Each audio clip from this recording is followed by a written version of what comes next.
Hi friends, welcome to my channel. ఇవాళ నేను మీకు పచ్చి కొబ్బరి కారం పచ్చడి ఎలా తయారు చేయాలో చూపిస్తానండి. వేడి వేడి అన్నంలోకి నెయ్యి వేసుకొని తింటే కమ్మ కమ్మగా చాలా అంటే చాలా బాగుంటుందండి. కూరలన్నీ పక్కన పెట్టేసుకొని ఈ ఒక్క పచ్చడితో తినేస్తారు, అంత టేస్టీగా ఉంటుందండి ఈ పచ్చడి. దీనికి కావాల్సిన పదార్థాలు ఏంటో చూసేద్దాం. ఈ కొబ్బరిని చిన్న ముక్కలుగా కట్ చేసుకోవాలండి. చిన్న ముక్కలుగా కట్ చేసి పెట్టుకుందాము.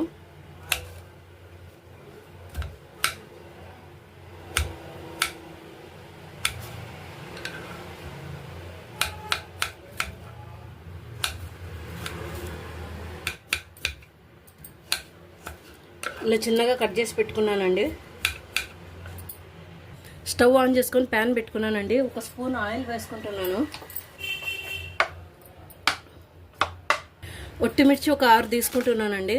మీరు కారం ఎక్కువ తీసుకునే వాళ్ళైతే ఒక 2 ఎక్కువ వేసుకోండి.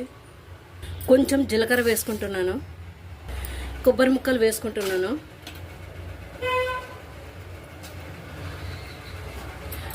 వేయించుకోవాలండి. కొంచెం కరివేపాకు. ఈ కొబ్బరి పచ్చడి చాలా అంటే చాలా ఈజీ అండి. టేస్ట్ మాత్రం చాలా అద్భుతంగా ఉంటుందండి. ఒకసారి మీరు తప్పకుండా ట్రై చేయండి. కొబ్బరి ముక్కలు వేగినాయండి. ఇప్పుడు ఒక ప్లేట్లోకి తీసేసుకుందాము. చల్లార్చుకొని మిక్సీకి వేసుకుందాము. ఒక మిక్సీ జార్ తీసుకున్నానండి. వీటినన్నిటిని వేసేసుకుంటున్నాను.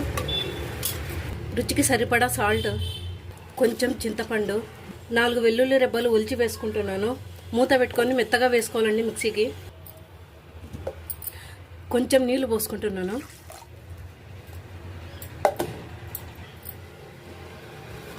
చూడండి, ఇలా మెత్తగా వేసుకోవాలి కొబ్బరిని. ఇప్పుడు దీన్ని ఒక గిన్నెలోకి తీసేసుకుందాము.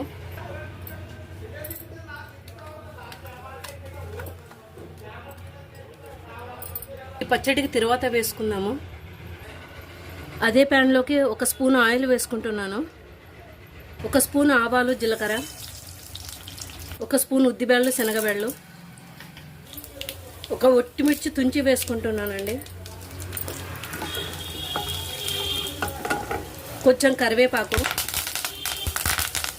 ఈ తిరువాతని పచ్చళ్ళలోకి వేసేసుకుందాము. ఇంతేనండి, పచ్చి కొబ్బరి కారం పచ్చడి రెడీ అయిందండి. ఈ వీడియో మీకు నచ్చినట్లయితే సబ్స్క్రైబ్ చేయండి, లైక్ చేయండి ఫ్రెండ్స్. లైక్ చేయడం వలన మరి కొంతమంది చూడగలుగుతారు.